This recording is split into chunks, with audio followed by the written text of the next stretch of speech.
The deep silence of space filled the bridge of the EDF horizon as Captain James Reed stared at the strange readings on his monitor. The year was 2157, and humanity had spread its wings across the solar system. Mars hosted 3 major colonies, the Moon had become a bustling hub of commerce, and research stations dotted the space from Mercury to Jupiter. But what Reed saw near Neptune's orbit was unlike anything humans had encountered before. "Sir, the energy signature is getting stronger," said Lisa, the ship's sensor operator. Her fingers moved quickly across the holographic display, trying to make sense of the data. "It's not matching any known patterns in our database." Reed stood up from his command chair, his weathered face reflecting the blue glow of the nearby ice giant. 20 years of space exploration had taught him that the unknown could either be humanity's greatest discovery or its worst nightmare. Today, he would learn it was both. The energy signature suddenly expanded, tearing open the fabric of space itself. Through this cosmic wound emerged a ship that made the horizon look like a toy boat beside an aircraft carrier. Its surface shimmered with an otherworldly metal that seemed to drink in the light of distant stars. "All stations, battle ready," Reed ordered, his voice calm despite the hammering in his chest. "But do not, I repeat, do not power up weapons unless I give the command." He had trained for this moment his entire career, first contact with an alien civilization. Before anyone could respond, every screen on the bridge lit up with the same message. "Your evolution ends here." The alien ship released thousands of smaller vessels, each one still larger than the horizon. They moved with impossible grace, surrounding Reed's ship in a perfect geometric pattern. A new message appeared: "Resistance is inadvisable. Your species will be evaluated for integration or termination." Reed's mind raced. The nearest reinforcements were hours away. His ship's weapons, advanced as they were by human standards, seemed like slingshots compared to the technology he was facing. But he remembered his training. "Show strength through restraint." "Open a channel," he commanded. "All frequencies." The communications officer nodded, and Reed spoke to humanity's first alien contact. "This is Captain James Reed of the Earth Defense Force. We acknowledge your superior capabilities, but we request dialogue before any decisive actions are taken." The response came instantly, this time in a voice that seemed to echo inside their heads rather than through the speakers. "We are the Meridian Alliance. Your species has been observed since your first nuclear detonation. Your advancement is remarkable for your age, but your violent nature makes you unsuitable for unsupervised development." Reed felt a chill run down his spine. They had been watching Earth for over 200 years. "Every species must learn from its mistakes," he replied. "Humanity has grown from its violent past." "Your optimism is noted, but incorrect," the voice responded. "Even now, your military vessels orbit your colonies. Your nations maintain armies. Your history is written in blood. Yet here I stand," Reed said, choosing words over weapons despite being surrounded by enough firepower to vaporize my ship. "Doesn't that prove we can change? That we can choose peace?" There was a pause, the first in this exchange. When the voice returned, it carried a hint of something new. Curiosity, perhaps. "Your argument is interesting. We will evaluate your species more thoroughly before making our final decision. But know this: if humanity proves too dangerous to exist independently, we will not hesitate to end your civilization." The smaller ships began to disappear, folding back into the massive carrier like petals closing on a flower. The carrier itself seemed to bend space around it, shrinking from view, until only the strange energy signature remained, and then nothing. Reed collapsed back into his command chair, his uniform soaked with cold sweat. "Send word to Earth," he ordered. "Priority 1 message to all commands. Tell them." He paused, choosing his words carefully. "Tell them humanity just got put on notice. And may whatever gods exist help us all if we fail this test." As the horizon turned back toward Earth, Reed couldn't shake the feeling that humanity's greatest challenge wasn't going to be proving its worth to the Meridian Alliance. It would be proving its worth to itself. The next few months would change everything humanity thought it knew about its place in the universe. And maybe, just maybe, change what these advanced aliens thought they knew about humanity too. 3 weeks after first contact, Commander Val of the Meridian Alliance stood in the middle of Times Square, watching the endless flow of humans with growing confusion. Unlike other species the Alliance had encountered, humans seemed to thrive on chaos. The cacophony of sounds, the clashing colors, the seemingly random movements of crowds, it all followed patterns that their most advanced AI systems struggled to predict. Most fascinating, Val said to no one in particular, their crystalline translator converting thoughts into human speech. They appear to be both organized and chaotic simultaneously. Behind Val, 2 other observers, Rim and Tech, documented everything they saw. Their reports would help determine humanity's fate, yet the more they watched, the less they understood. In just one day, they had witnessed humans showing completely opposite behaviors. A man had shouted angrily at another over what appeared to be a minor vehicle collision. Yet minutes later, the same man helped a stranger pick up dropped groceries. A woman had ignored a beggar, then turned back to buy him a meal. The contradictions were endless. The assessment parameters are insufficient, Rim reported, their frustration evident in the flickering of their metallic skin. Humans operate outside our standard evaluation metrics. Val moved through the crowd, observing how humans instinctively adjusted their paths to avoid collisions without any apparent communication. Their own people needed complex algorithms to manage such crowd movements, yet humans did it naturally, almost unconsciously. A small commotion drew their attention. A street performer was creating art with light and water, drawing a crowd. The Alliance had far more advanced technology, yet something about this simple display captivated even Val. The artist used basic tools to create something unexpected and beautiful, a concept that challenged their rigid understanding of progress. Their technological development is inefficient, Tech noted, scanning the surrounding buildings. They maintain old structures alongside new ones. They use multiple solutions for the same problems. It defies optimization protocols. Val watched as a group of children played nearby, inventing a game with rules that seemed to change every few minutes. Perhaps, Val responded, that is precisely why they advance so quickly. They don't discard old ideas when finding new ones. They build upon them. The observers spent the next several hours visiting various locations around the city. They watched humans in their workplaces, schools, and recreational areas. Each location presented new contradictions. In one laboratory, they found scientists using highly advanced quantum computers alongside simple paper notebooks. In a restaurant, they observed humans choosing to cook with fire when molecular gastronomy devices were readily available. As the day drew to a close, Val stood atop a skyscraper, looking out over the illuminated city. Their final daily report to the Alliance Council needed to be submitted, but for the first time in their long career as an observer, they were uncertain about their conclusions. Humans appear to possess a quality we have not encountered before, Val transmitted. They embrace imperfection as a path to improvement. They maintain multiple contradictory systems simultaneously. Their strength appears to lie not in optimization, but in diversity. The Council's response was immediate and concerning. Assessment unclear.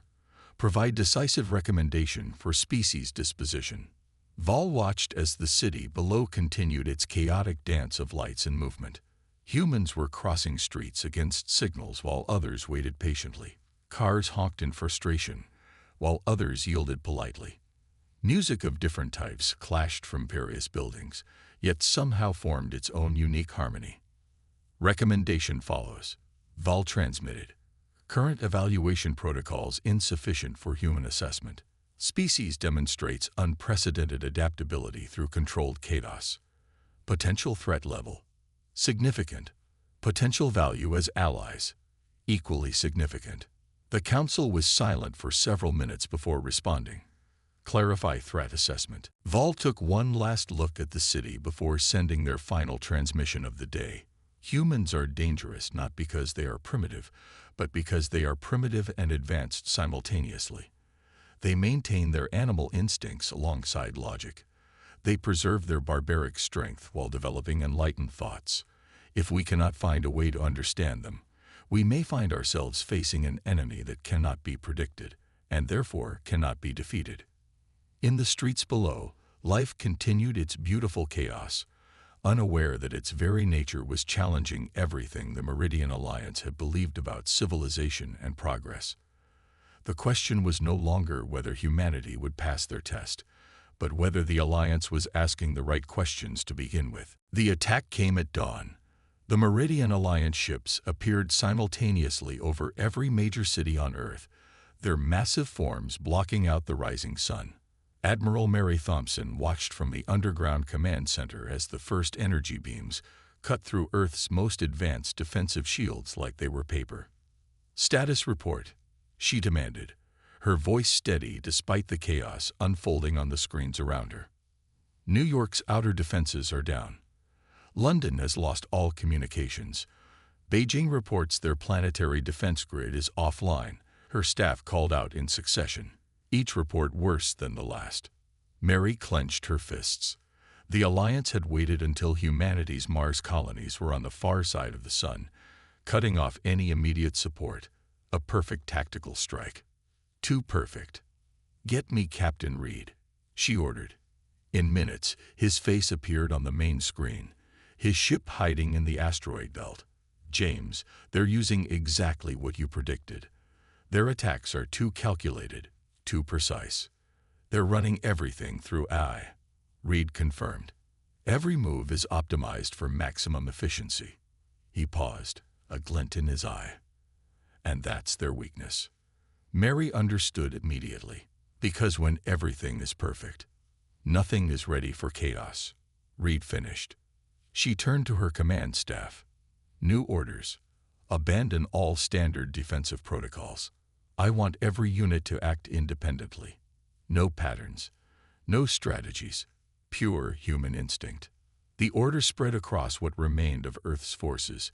In New York, fighter pilots ignored their combat computers, flying on pure instinct and muscle memory. In London, ground forces scattered randomly through the underground tunnels, popping up to strike at random intervals. Beijing's remaining units split into tiny groups, each choosing their own targets and tactics. The Alliance ships faltered. Their perfect formations began to break as they tried to track thousands of seemingly random human movements. Their targeting computers, designed to predict and counter logical military strategies, struggled to handle the pure chaos of human improvisation. A young pilot over Tokyo ignored orders to retreat, instead flying his damaged fighter directly into the energy shield of an Alliance vessel. The shield, calibrated for high-energy weapons, didn't register the simple kinetic impact until too late. The crash created a momentary flicker, enough for ground-based weapons to pump the ship full of old-fashioned, unguided rockets. In Moscow, a group of civilians with hunting rifles managed to down a small Alliance scout ship, their scattered, unpredictable shots confusing its automated defense systems. The alien crew, captured alive, couldn't understand how they had been defeated by such primitive weapons. Mary watched as humanity's apparent weakness, our unpredictability, became our greatest strength. The Alliance's perfect tactics couldn't handle the sheer randomness of human resistance.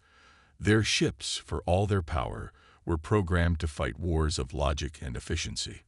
They weren't prepared for humanity's controlled chaos. "Ma'am," her communications officer called out, "we're getting reports from all theaters. The Alliance is pulling back, regrouping at high orbit." On her screen, Mary could see the massive ships retreating, their perfect formations now ragged and uncertain. The first wave of their attack had failed, not because humanity was stronger, but because we were more unpredictable. "Send word to all commands," she ordered. "The enemy expects us to follow military doctrine. Instead, I want every commander to do what humans do best: improvise. Use whatever works, no matter how illogical it seems. They want a war of numbers and calculations. Let's show them what happens when they face human creativity instead. As the sun set over a battered but undefeated Earth, Mary received a message from the front lines that made her smile. A group of college students had reprogrammed their online gaming servers to confuse Alliance targeting systems. A farmer had used his tractor's electromagnetic field to disrupt alien sensor readings. A child science project had accidentally revealed a way to detect cloaked enemy scouts. Send a message to the Alliance, Mary told her staff. Tell them, your algorithms can predict our strategies, but they can never predict our spirit. The first battle was over, but Mary knew the war was just beginning. The Alliance would be back, with new tactics and strategies. But now they knew what they were really fighting. Not just humanity's weapons or technology, but our endless capacity to do the unexpected. And in a war of perfect logic versus human unpredictability, the smart money was on chaos. Tom Wilson wasn't a soldier. Before the invasion, he had spent his days designing video games in his small apartment. Now he stood in front of Admiral Thompson and Earth's remaining military leaders, explaining how his gaming algorithms might save humanity. Look at this, Tom said, pointing to the holographic display showing the aftermath of their recent battles. Every time we beat them, it wasn't with superior firepower. It was when we did something their AI couldn't predict. The room was silent as Tom pulled up his old game design files. In gaming, we learned that if you make enemies too perfect, too predictable, players get bored. So we created controlled randomness. Chaos that makes sense to humans but confuses machines. Admiral Thompson leaned forward, her eyes fixed on the display. And you think this can work against the Alliance? Tom nodded, bringing up a new simulation. Their ships use AI for everything: targeting, navigation, defense. But their AI thinks like a computer, not like a human. It expects perfect patterns. He pressed a button, and the simulation showed Earth ships moving in ways that seemed random but followed subtle human patterns. It's like jazz, Tom explained, seeing the confused looks. To machines, jazz looks like random noise. But to humans, we can feel the rhythm, understand the flow. We can create battle patterns that look like chaos to their AI, but make perfect sense to our pilots. The military leaders watched as Tom's simulation showed Alliance ships struggling to target Earth vessels moving in these new, unpredictable patterns. I call it the human factor protocol, Tom said. It's not just random movement, it's human intuition turned into a weapon. Within days, Earth's remaining forces began training with Tom's system. Pilots learned to fly in patterns based on music rhythms. Ground forces moved like dancers, their formations following natural human movements that Alliance targeting systems couldn't predict. But the real breakthrough came when they captured an Alliance scout ship. Tom spent 3 days studying its computer systems, and what he found changed everything. Their entire military network is built on prediction, he explained to Admiral Thompson. Every shot, every movement is calculated based on probability. They don't just try to predict where we'll be. They rely on those predictions completely. The Admiral smiled, beginning to understand. So if we do something with zero probability in their calculations, their whole system crashes, Tom finished. It's like dividing by zero in math. Their computers can't handle it. They tested the theory in a small skirmish over the Pacific. Earth ships moved according to Tom's patterns, based on human behaviors that seemed natural to people but appeared completely random to machines. The Alliance vessels' targeting systems failed completely, their shots missing by miles as they tried to predict movements that followed human logic instead of mathematical patterns. The success led to more innovations. Tom worked with military engineers to create what they called humanity algorithms, combat systems that mimicked human unpredictability. They programmed defense systems to react with human instinct rather than computer logic. Ships began moving like people dancing, Soldiers fought with the randomness of children playing. But the Alliance wasn't idle. Their ships adapted, their AI learning from each encounter. Yet every time they thought they had decoded human patterns, Earth forces would switch to new ones. One day they would move like soccer players, the next like street dancers.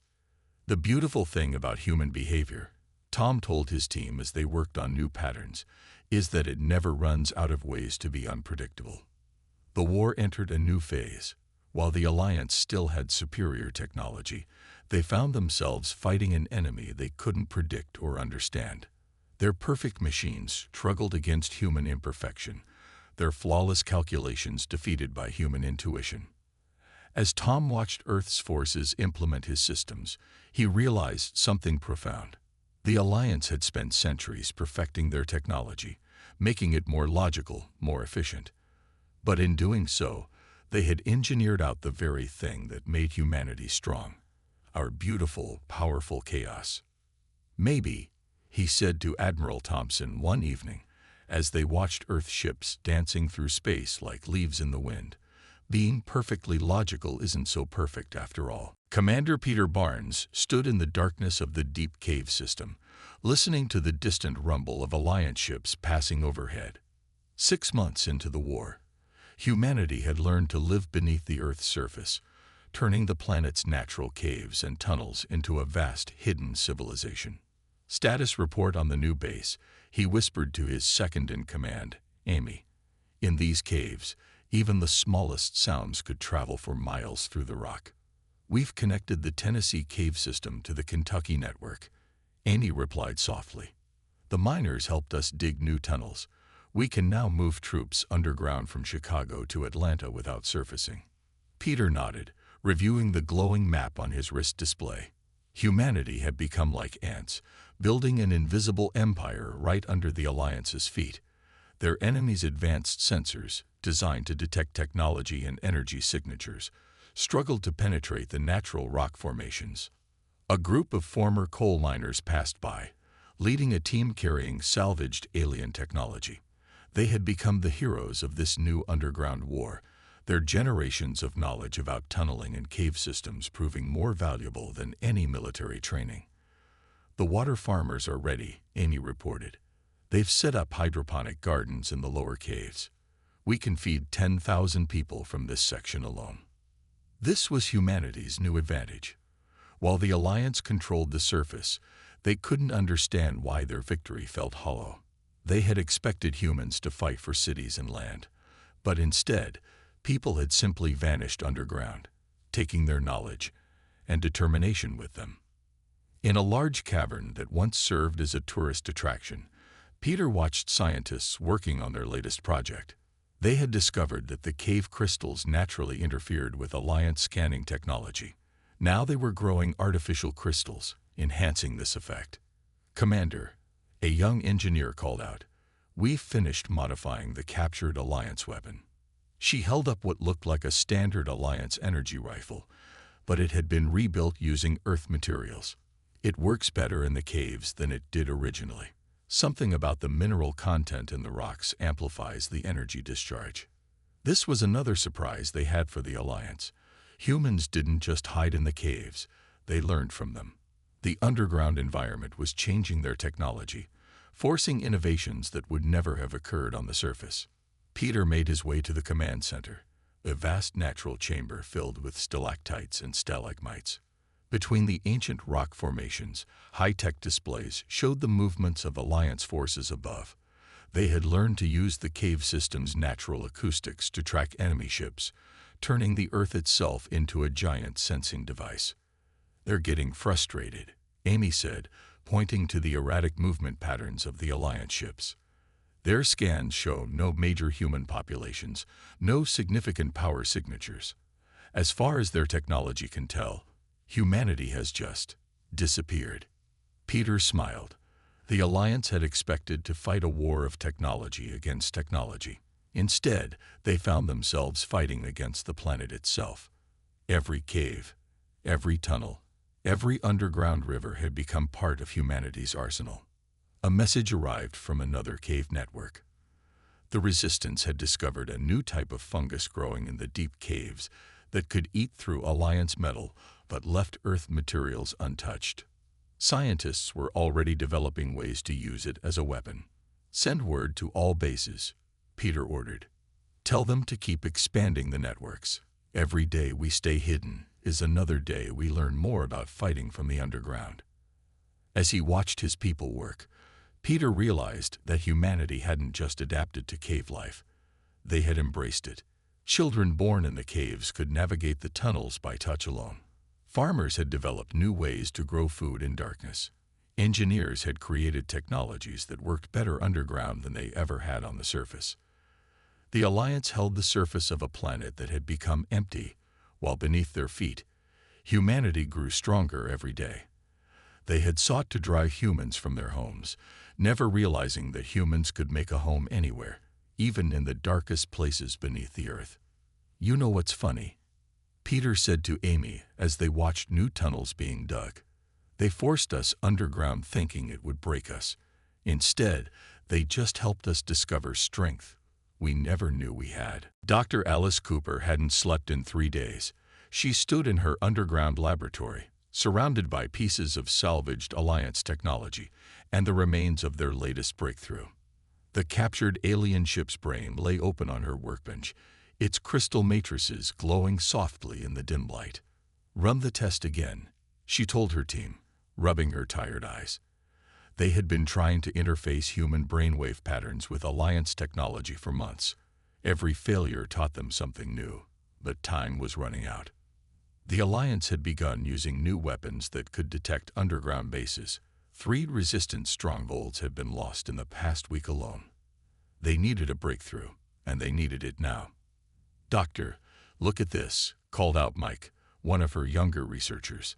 He pointed to a display showing brain activity patterns. "When we hook up the Alliance tech directly to their eye, it's perfect. No errors, no delays. But it's also predictable." Alice finished his thought. "Too perfect. Too clean." She walked over to another screen showing human brain patterns. They were messy, full of random spikes and unexpected connections, beautiful in their chaos. Then it hit her.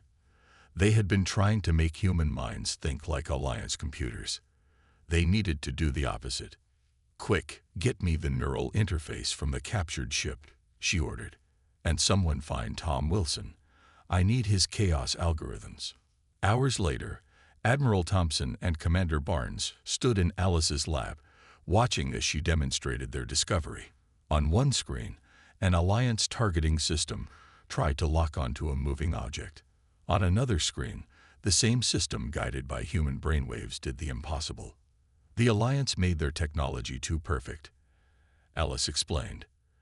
"Their AI thinks in straight lines, perfect patterns.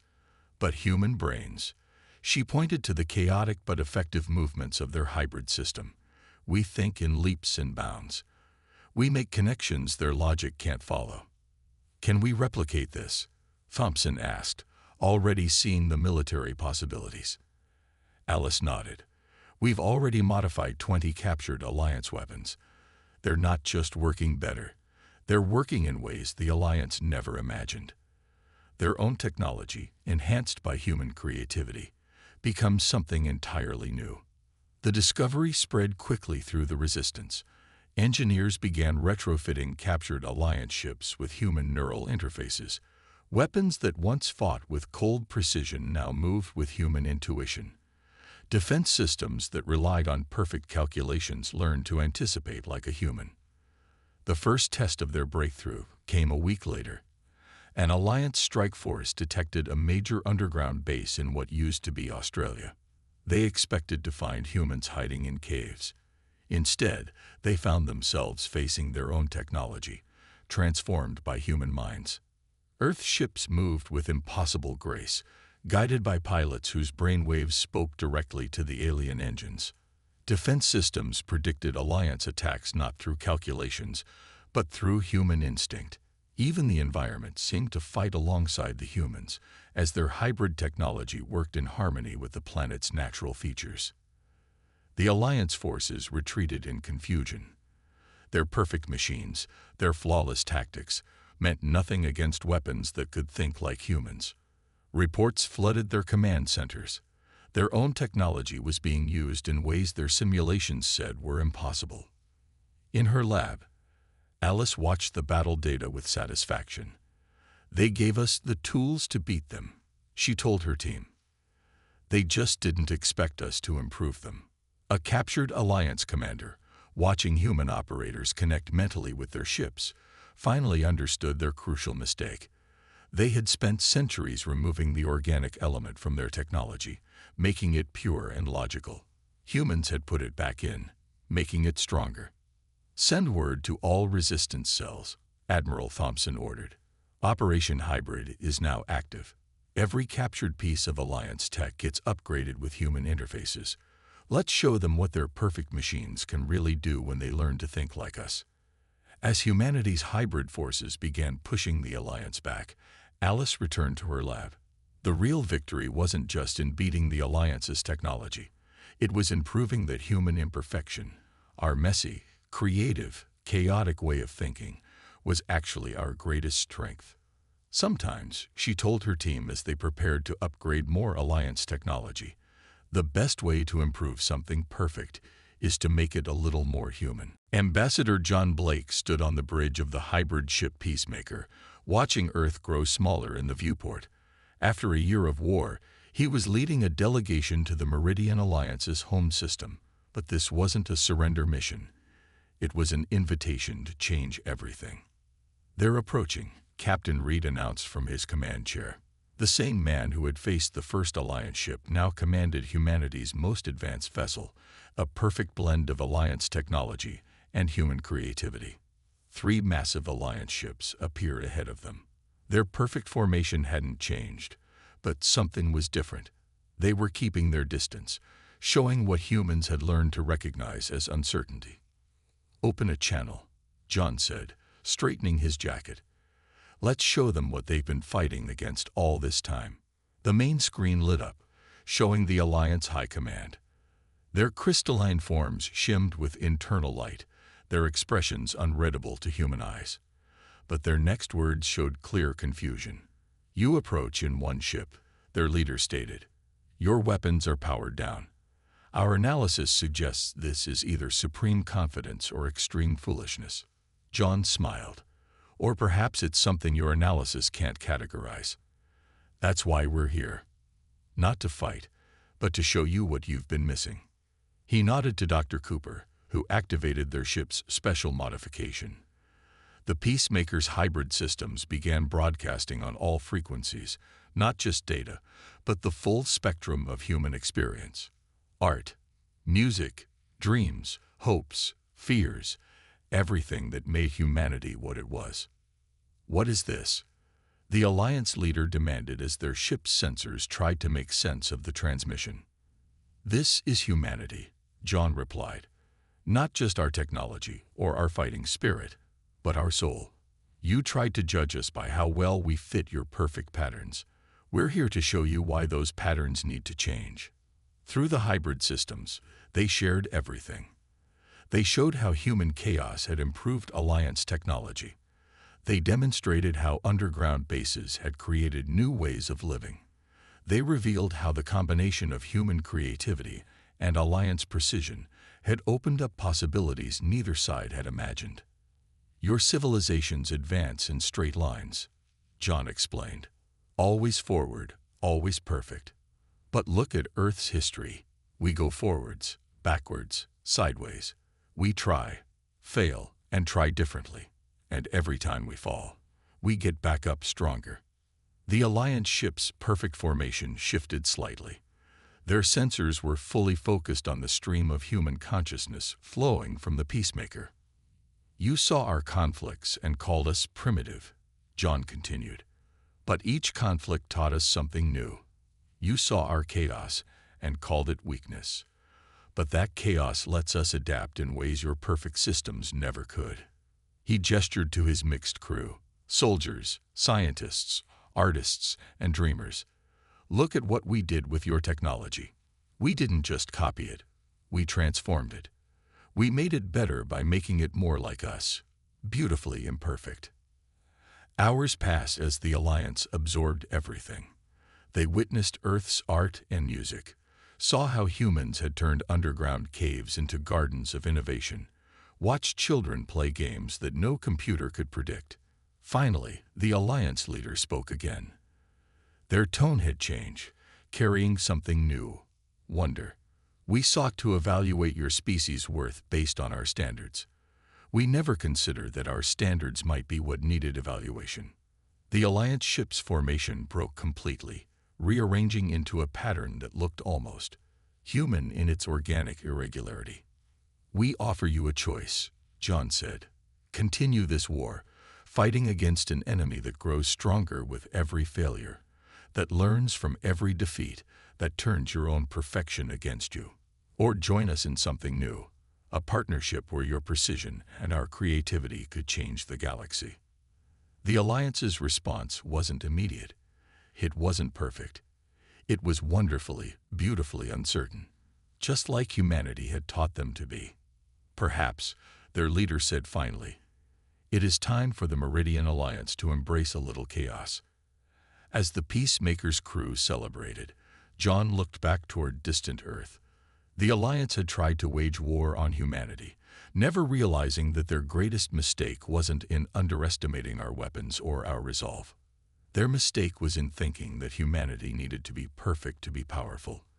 In the end, it was our imperfection, our beautiful, chaotic, creative imperfection, that had not only saved us, but had shown an advanced civilization a better way forward. The war was over. The age of perfection had ended. The age of beautiful chaos had begun.